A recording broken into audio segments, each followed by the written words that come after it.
Okay. Welcome everybody. Welcome back.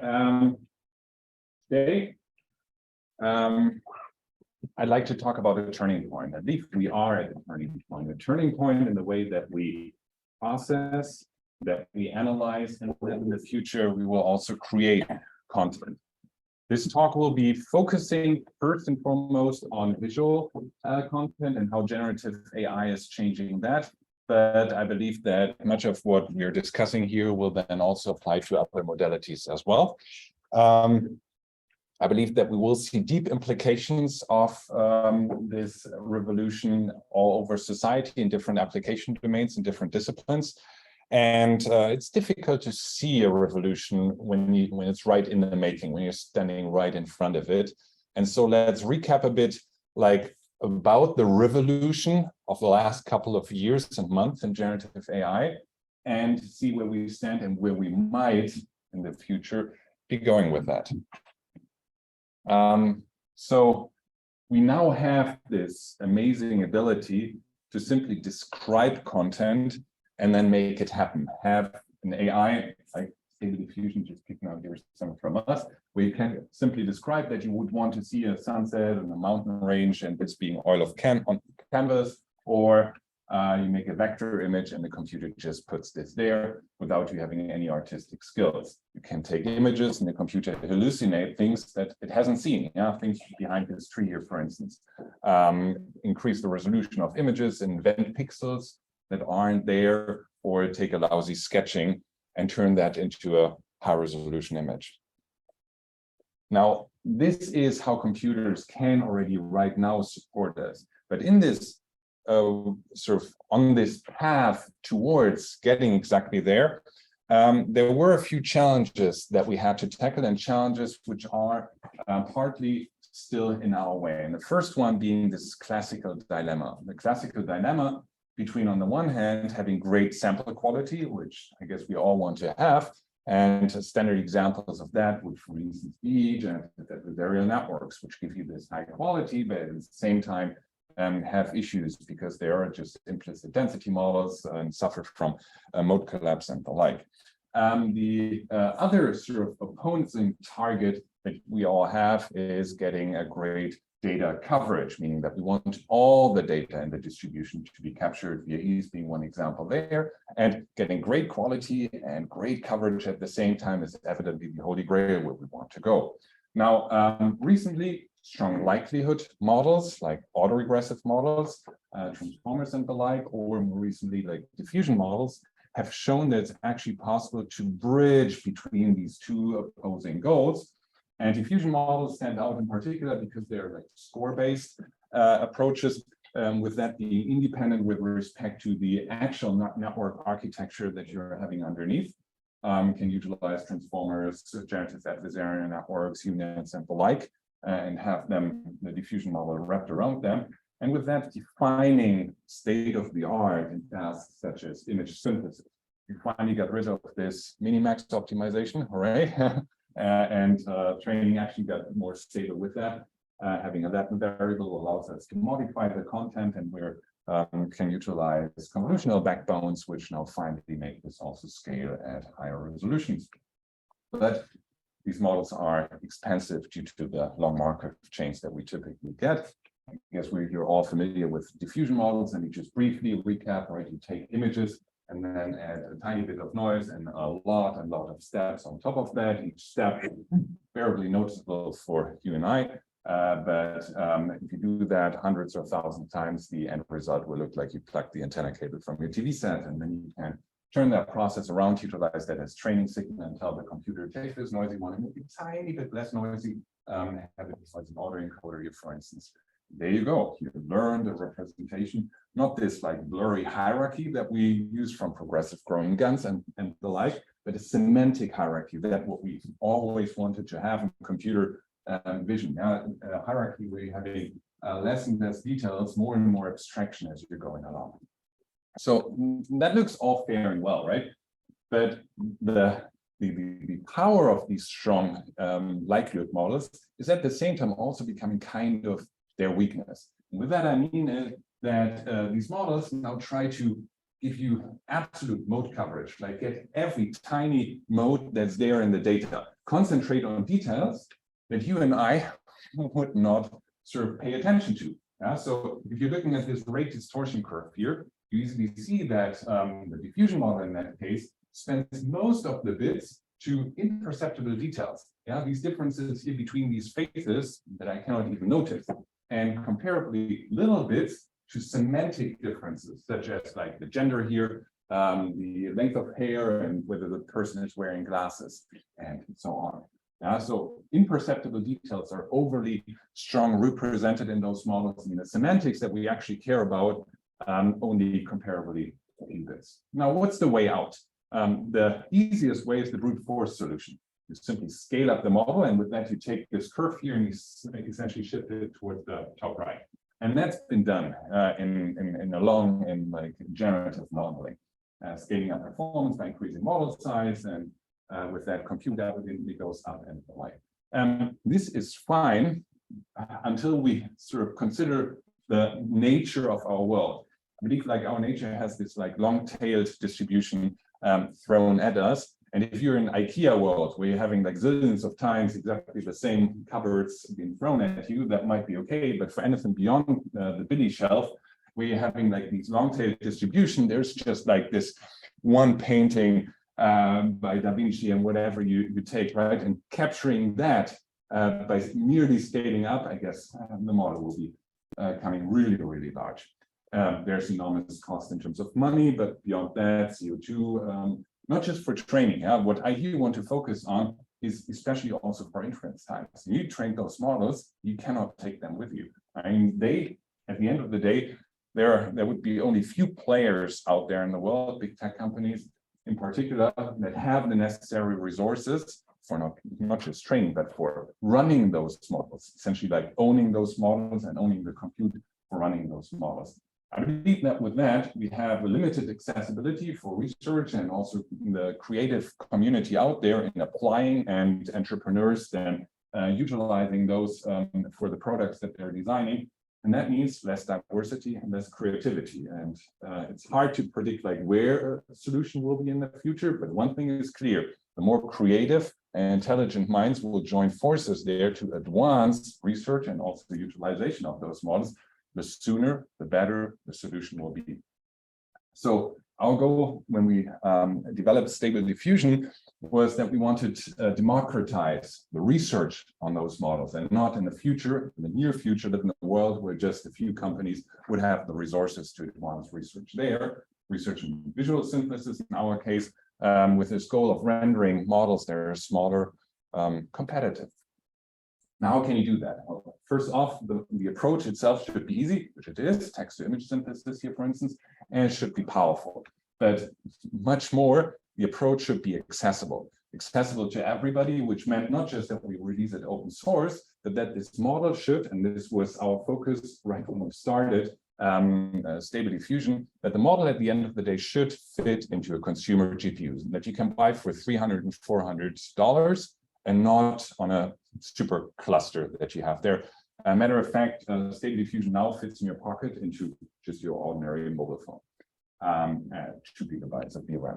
And the challenge with that was that you have this model during training. You look at billions of training images, 100 terabyte of training data, and you need to, at the end of the day, compress these billions of training images to just less than 10 gigabytes of memory in your card.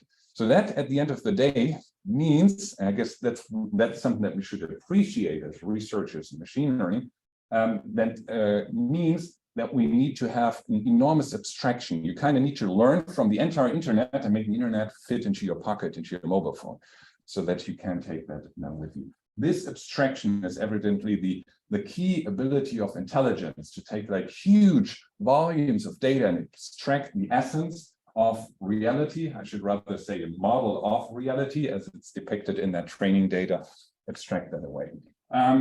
The approach in that direction was that we actually combine the benefits of those strong likelihood models, being able to learn long-range interactions, with the benefits of classical convolutional neural networks, having this great inductive bias, their receptive field, to compress And with that, getting over or mitigating the issues that these models have. Strong likelihood models are fairly sort of expensive when it comes down to local details. I'm essentially advocating here that a strong likelihood model is great, but it's a bazooka when it comes down to modeling like the individual sort of angles of the hair on your head or of grass as it's tilted that you don't care about, right? That's just texture for us as human observers. And for that, convolutional neural network being a much better architecture and combine the strength of both. Now, that lets you sort of, at the end of the day, take a diffusion model, but run it not in a pixel space, but rather have here a transition from pixel space over to some latent space, which gets away with or removes all of those details that we would not care about in the compression stage. And in addition to that, having cross attention in this denoising approach, which allows for very arbitrary conditioning, so you can target the model later on. Very briefly, only the latent space here is quantized and utilizing a perceptual reconstruction laws and a discriminator to favor realism in this case. And improves like the quality over competitors like EAE-based approaches at significantly smaller sizes of representation. I guess that's the point that we should make here. Higher compression and still better quality. So if I were to make a first point here, I would argue that for years and years, our field now being obsessed with striving for this single architecture, which I actually enjoy. I believe that in the intermediate future, we're sort of going in a direction where we're not having like the same building block repeated over and over again, but where we see not this one-size model that fits all, but rather a combination of model architectures. And there's more, or beforehand, we heard like in language, it's just the same model and there's no change. I would argue that in vision, we see here examples of things now being blended together. We see attention module being used again alongside of convolutional architectures, alongside of diffusion processes. And from GANs, we also take a tiny bit, which is like a learned loss function, a discriminator, and that all coming together and not hoping for this magic Excalibur sword in the future coming along, this magical architecture that does the trade for all of us. Now, with that, I quickly want to switch gears. I told you how I believe that we can more effectively learn representations, but now I want to actually ask what we should learn at all from data. And with that, let's look at Claude Monet. He's kind of best in telling us like how you should actually generate images. And what did he do? When he was just painting humble trees, he walked out in the wild and looked at trees. Now, as Reagan so infamously said, like a tree's a tree. Yeah, how many more trees would somebody like Monet actually need to look at? And we all know the answer, right? I mean, nature has infinite amount of variability. And what do? Well, we take all of those infinite training samples and stuff them into our humble neurons here and have the network essentially learn all of that detail in these neurons. What I would now argue is that this is a waste of the capacity of this network. We should rather not represent all the detail in a generative model, but have a database during inference. We can, or where the model in that case can look up samples from this large database, here for instance patches, and then the powerful likelihood model can concentrate on learning or combining these samples together during inference, learning their composition. Very briefly, how does that work? You take your likelihood model here, diffusion or autoregressive model, you have your reconstruction task, and now rather than doing that from scratch, you on the fly, the model then on the fly looks in the database for important or meaningful patches for this very task. So your synthesis process now becomes a conditional synthesis. You condition on those nearest neighbors, and I guess we can all imagine, like if I had to paint this eagle here, if I had all of those patches here available, my task of painting this eagle would become much more easy. And so it does. I have this database here where I can then draw samples from. The important thing is I can retrieve the samples in different ways, and I can also swap the database. I have this on the, let me just fast forward here. I have this on this slide. You can swap this database during inference. It's important to say this is not the training set. This is just an arbitrary different collection. Let's say I trained on ImageNet, and then I swapped during inference this database from ImageNet, where I can get nice reconstructions, to, let's say, Wiki Art, and the model in zero shot having never been trained on artistic imagery, turns into a style transfer model. Just because during inference, I now say like, okay, and the basis for synthesis is now an art collection. Do it with the art collection. You see, like it's becoming more artistic. So one more thing here. You might wonder, like, okay, now we're going for retrieval augmentation, semi-parametric models. Isn't that more expensive? And the point is that efficient nearest neighbor search, thanks to scan library here, for instance, you can search like millions of patches in less than a tenth of a second. So that just goes through without you even noticing. But at the same time, now smaller model sizes here in blue achieve the same performance or even better performance than the larger model sizes without this retrieval augmentation. So in short, without extra overhead, you get a smaller model, and with that, you increase, in this case, a 10 times increase or 10 times speed up by the model. So if I were to make a point here, it would be, don't utilize these powerful likelihood models to actually learn the samples, have them focus on learning the combination of those samples. And with that, you get smaller models, you get an improved performance, and which I also find interesting, you get this very convenient post hoc transfer of just swapping the database. And I guess something like that we're already seeing in language models as well, with them based on the internet and get this additional access. Yeah. Yeah. So one quick question. So I might have missed sort of how does the model combine all of these reference patches? Is it still a diffusion model, or how do you synthesize? So this is here, right? This is your diffusion model, or we did it even for autoregressive models, like the model that you have here. And that was the standard model, right? And now you, in addition to that, condition that on the patches, or rather on a fixed clip encoding. Right. This here and this here is fixed, and this is a retrieval algorithm, and it's just that you provided site information in this synthesis process. Okay. Can I ask a follow-up question? Yeah, sure. So does the model copy patches, or does it somehow use the patches to extract some statistics? Yeah, thanks for asking that. And sorry, I was a bit sort of quickly going through that because I had some other things. But for sure, this is interesting to discover. The model itself just utilizes these additional patches here as site information in the synthesis process. The model itself generates each pixel anew. Yeah, it's just beforehand you condition the model, let's say, on class information or on a text embedding. Yeah, and now you condition it on samples that it had retrieved automatically from this database. But still, each pixel that's generated is a new pixel that's generated. It's not just copied. So it's not just aligning those patches. It's really just like in the diffusion model that I showed beforehand, an additional sort of conditional signal that goes into the synthesis process of trying, in that case here, reconstructing my input data. So it's a bit like a prompt. It's a bit like a prompt, you could say. Yeah, it's additional site information that you overload in that process. Okay, great. Yeah, so I believe in the future we're not learning the data, but rather focusing on learning the composition of it. And now I have two more points. I was asked to also come up with a bit of speculative questions that stir the discussion. I believe this is what was driving generative AI over the last couple of months and years, exponential growth in terms of compute, but even more importantly, an exponential growth in terms of model sizes. I believe that exponential growth at the end of the day is doomed to do this year, and flatten out to a certain extent. That is not happening in all domains, and there's interesting it's an interesting discussion where exponential growth is just continuing to happen as we're having compute power, and where it's not.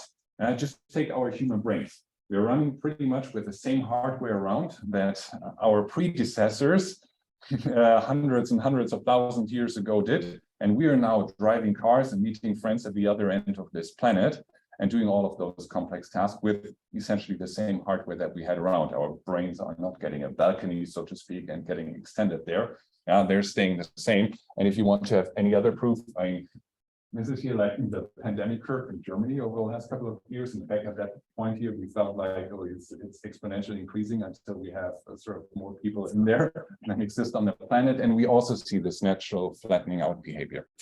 Now, for what it's worth, I believe that larger models have the ability to at the beginning, like really sort of research there and get things forward, but they're inherently tricky to train. They're costly during inference to actually run. Generalization of these models typically becomes really tricky after a certain point. And with that also sort of getting the research forward in the breadth of the research community due to the computational costs becomes tricky. And that's why I believe that in a not too distant future, we will need to look for different ways to scale the performance up rather than simply increasing model sizes and going the brute force way, so to speak. And lastly, I really like self-supervision as an objective to get models trained. I believe there were profound difficulties with the supervised, especially discriminative approaches. You train it what a dog is and it recognizes that the bone in front of the dog is an easier target to train on than the dog itself, and with that it doesn't learn what dogs are.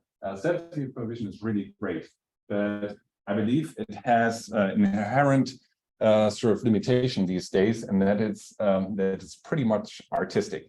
So with that I mean that we so far in self-supervision, we as the ones that develop those models have to come up with a surrogate tasks. The single surrogate task, like diffusion in that case, or masking, or whatever else it is. I believe that the key feature of intelligence is actually figuring out what the structure is and the structure extraction process should be. Simply going for one, like diffusion, is probably not the right way to go. Combining several is better, but ideally a true intelligence should actually figure out what those tasks are. And related to that, I believe that we're not doing us a favor when we're calling these things here models. Diffusion models, at the end of the day, it's the diffusion process, but the model, the architecture underneath can potentially be different. And the same goes for generative adversarial networks. It's the learned loss function there and the like. So let me conclude so that our organizers don't get a heart attack. I believe that in the near future, there will be not a single, although I would love to see this, but the hope would probably not be too founded for a single end-to-end trained architecture. I believe that the inference process will be data augmented, where during inference, we retrieve new data. I believe that we will soonish hit limits to the exponential growth of the models. And lastly, self-supervision, we have to rethink and less engineer the self-supervision tasks. With that, thank you for your attention. I'm happy to answer any questions if you have.